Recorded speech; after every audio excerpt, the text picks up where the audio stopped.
ਸਤਿ ਸ਼੍ਰੀ ਅਕਾਲ ਦੋਸਤੋ। Alice and Wonderland ਦੀ ਕਹਾਣੀ ਨਾਲ ਅਸੀਂ ਸਾਰੇ ਹੀ ਵਾਕਫ ਹਾਂ। ਇੱਕ ਵਾਰ ਐਲਿਸ ਸੜਕ ਦੇ ਉੱਤੇ ਜਾ ਰਹੀ ਹੁੰਦੀ ਹੈ ਤੇ ਉਹ ਇੱਕ ਜਗ੍ਹਾ ਤੇ ਜਾ ਕੇ ਰੁਕ ਜਾਂਦੀ ਹੈ ਜਿੱਥੇ ਰਸਤਾ ਦੋ ਅਲੱਗ-ਅਲੱਗ ਦਿਸ਼ਾਵਾਂ ਵੱਲ ਮੁੜ ਜਾਂਦਾ ਹੈ। ਇੱਕ ਤਰਫ ਇੱਕ ਰੁੱਖ ਤੇ ਬੈਠੀ ਬਿੱਲੀ ਨੂੰ ਐਲਿਸ ਪੁੱਛਦੀ ਹੈ ਕਿ ਮੈਂ ਕਿੱਧਰ ਜਾਵਾਂ, ਤਾਂ ਅੱਗਿਓਂ ਬਿੱਲੀ ਪੁੱਛਦੀ ਹੈ ਕਿ ਤੂੰ ਜਾਣਾ ਕਿੱਥੇ ਹੈ। ਐਲਿਸ ਕਹਿੰਦੀ ਹੈ ਕਿ ਉਸਨੂੰ ਨਹੀਂ ਪਤਾ। ਫਿਰ ਬਿੱਲੀ ਜਵਾਬ ਦਿੰਦੀ ਹੈ ਕਿ ਫਿਰ ਤਾਂ ਤੂੰ ਕਿਸੇ ਵੀ ਰਸਤੇ ਤੇ ਜਾ ਸਕਦੀ ਹੈ, ਇਸ ਨਾਲ ਕੋਈ ਫਰਕ ਨਹੀਂ ਪਵੇਗਾ। ਦੋਸਤੋ, ਕਈ ਵਾਰ ਸਾਡੀ ਜ਼ਿੰਦਗੀ ਵੀ ਇਸ ਕਹਾਣੀ ਵਾਲੀ ਐਲਿਸ ਦੇ ਵਾਂਗ ਹੋ ਜਾਂਦੀ ਹੈ। ਅਸੀਂ ਦੋ ਰਸਤੇ ਵਿੱਚ ਆ ਕੇ ਫਸ ਜਾਂਦੇ ਹਾਂ ਅਤੇ ਸਾਨੂੰ ਸਮਝ ਨਹੀਂ ਆਉਂਦੀ ਕਿ ਅਸੀਂ ਕਿੱਧਰ ਜਾਣਾ ਹੈ।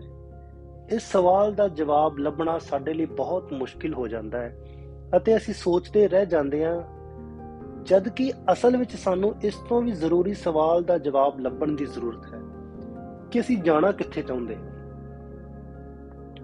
ਜਿਵੇਂ ਕਹਾਣੀ ਵਿੱਚ ਬਿੱਲੀ ਨੇ ਕਿਹਾ ਕਿ ਜੇਕਰ ਸਾਡੀ ਕੋਈ ਮੰਜ਼ਿਲ ਹੀ ਨਹੀਂ ਤਾਂ ਅਸੀਂ ਕਿਸੇ ਵੀ ਰਸਤੇ ਵੱਲ ਚਲੇ ਜਾਈਏ, ਕੋਈ ਫਰਕ ਨਹੀਂ ਪਵੇਗਾ। ਸਾਡੇ ਵਿੱਚੋਂ ਜ਼ਿਆਦਾਤਰ ਲੋਕਾਂ ਨੂੰ ਆਪਣੀਆਂ ਅਸਲ ਜ਼ਰੂਰਤਾਂ ਨੂੰ ਸਮਝਣ ਵਿੱਚ ਵੀ ਮੁਸ਼ਕਲ ਆਉਂਦੀ ਹੈ। ਹੋ ਸਕਦਾ ਹੈ ਕਿ ਅਸੀਂ ਆਪਣੀਆਂ ਆਮ ਜ਼ਰੂਰਤਾਂ ਨੂੰ ਤੇ ਆਸਾਨੀ ਨਾਲ ਬਿਆਨ ਕਰ ਲੈਂਦੇ ਹਾਂ, ਪਰ ਅਸੀਂ ਇਸ ਗੱਲ ਉੱਤੇ ਜ਼ਿਆਦਾ ਗੌਰ ਨਹੀਂ ਕਰਦੇ ਕਿ ਅਸਲ ਵਿੱਚ ਸਾਨੂੰ ਜ਼ਿੰਦਗੀ ਤੋਂ ਚਾਹੀਦਾ ਕੀ ਹੈ। ਅਸੀਂ ਹਰ ਰੋਜ਼ ਕੁਝ ਨਾ ਕੁਝ ਪ੍ਰਾਪਤ ਕਰਨ ਦੇ ਵਿੱਚ ਲੱਗੇ ਰਹਿੰਦੇ ਹਾਂ ਅਤੇ ਆਪਣੇ ਬਿਲਕੁਲ ਨੇੜੇ ਦੇ ਆਉਣ ਵਾਲੇ ਦਿਨਾਂ ਨੂੰ ਬਿਹਤਰ ਬਣਾਉਣ ਵਿੱਚ ਲੱਗੇ ਰਹਿੰਦੇ ਹਾਂ, ਪਰ ਅਸੀਂ ਉਸ ਅਸਲੀ ਵੱਡੇ ਵਿਜ਼ਨ ਨੂੰ ਨਹੀਂ ਦੇਖ ਪਾ ਰਹੇ ਜੋ ਸਾਨੂੰ ਨਵੀਂ ਊਰਜਾ ਦਿੰਦਾ ਹੈ ਤੇ ਸਾਨੂੰ ਪ੍ਰੇਰਿਤ ਕਰਦਾ ਹੈ, ਜਿਸ ਨਾਲ ਸਾਡੇ ਵਿੱਚ ਇੱਕ ਖੁਸ਼ੀ ਦੀ ਲਹਿਰ ਦੌੜ ਜਾਂਦੀ ਹੈ। ਚਲੋ ਇਸ ਦੇ ਲਈ ਕ੍ਰੇਜ਼ੀ ਲਿਸਟ ਬਣਾਉਂਦੇ ਹਾਂ। ਇੱਕ ਪੁਰਾਣੀ ਗੱਲ ਹੈ ਕਿ ਜਦੋਂ ਕਿਸੇ ਨਾਲ ਇਸ ਲਿਸਟ ਦੀ ਗੱਲ ਕਰਦੇ ਕਰਦੇ ਮੈਂ ਨਿਰਾਸ਼ਾ ਨਾਲ ਭਰ ਗਿਆ ਸੀ ਅਤੇ ਮੈਂ ਇਹ ਵੀ ਕਿਹਾ ਸੀ ਕਿ ਮੈਂ ਕੁਝ ਵੀ ਨਹੀਂ ਕਰ ਸਕਦਾ। ਜੋ ਵੀ ਗੱਲਾਂ ਉਹ ਆਪਣੀ ਕ੍ਰੇਜ਼ੀ ਲਿਸਟ ਵਿੱਚੋਂ ਬੜੀ ਖੁਸ਼ੀ ਨਾਲ ਦੱਸ ਰਿਹਾ ਸੀ, ਉਸ ਨੂੰ ਸੁਣ ਕੇ ਮੈਨੂੰ ਯਾਦ ਹੈ ਕਿ ਮੇਰਾ ਸੈਂਟੈਂਸ ਸੀ ਕਿ ਮੇਰੇ ਕੋਲ ਤੇ ਸਮਾਂ ਹੀ ਨਹੀਂ ਹੁੰਦਾ ਇਹ ਸਭ ਕਰਨ ਦੇ ਲਈ।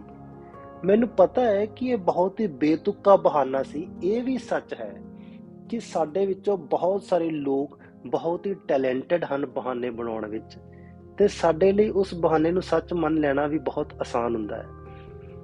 ਬਾਅਦ ਵਿੱਚ ਰਾਤ ਨੂੰ ਸੌਣ ਵੇਲੇ ਮੇਰੇ ਦਿਮਾਗ ਵਿੱਚ ਇਹ ਗੱਲ ਆਈ ਕਿ ਮੈਂ ਕਿਉਂ ਨਹੀਂ ਕਰ ਸਕਦਾ।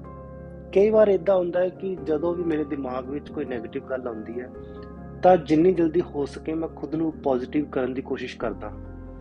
ਮੈਂ ਖੁਦ ਨੂੰ ਚੈਲੰਜ ਕੀਤਾ ਅਤੇ ਇੱਕ ਕ੍ਰੇਜ਼ੀ ਲਿਸਟ ਬਣਾਉਣੀ ਸ਼ੁਰੂ ਕਰ ਦਿੱਤੀ।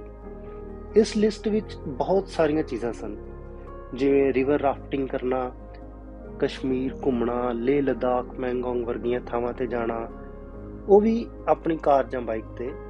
ਇਸ ਤੋਂ ਇਲਾਵਾ YouTube ਚੈਨਲ ਸਟਾਰਟ ਕਰਨਾ, ਸਾਈਕੋਲੋਜੀ ਨੂੰ ਸਟੱਡੀ ਕਰਨਾ, ਕਰੂਜ਼ ਸ਼ਿਪ ਵਿੱਚ ਜਾਣਾ, ਵਿਪਾਸਨਾ ਕੈਂਪ ਵਿੱਚ ਜਾਣਾ, ਇਸ ਤਰ੍ਹਾਂ ਦੇ ਹੋਰ ਵੀ ਬਹੁਤ ਸਾਰੇ ਕ੍ਰੇਜ਼ੀ ਕੰਮ। ਇਸ ਲਿਸਟ ਵਿਚਲੇ ਕੁਝ ਕੰਮ ਦੂਸਰਿਆਂ ਨਾਲੋਂ ਵੀ ਚੈਲੰਜਿੰਗ ਸਨ।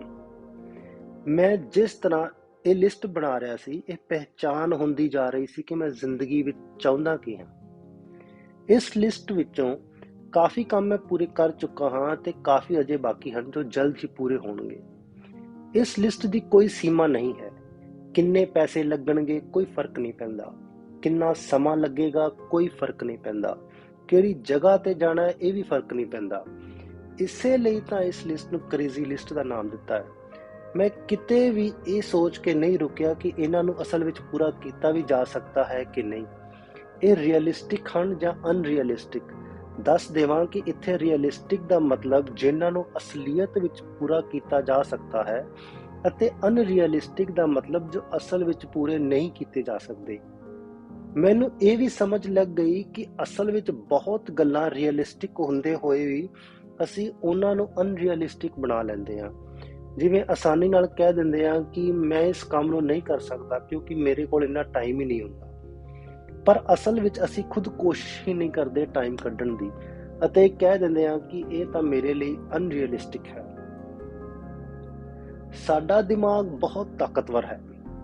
ਕਿਸੇ ਵੀ ਗੱਲ ਨੂੰ ਰੀਅਲਿਸਟਿਕ ਅਤੇ ਅਨਰੀਅਲਿਸਟਿਕ ਬਣਾਉਣਾ ਇਸ ਦੇ ਲਈ ਨਾਮੁਮਕਿਨ ਨਹੀਂ ਹੈ।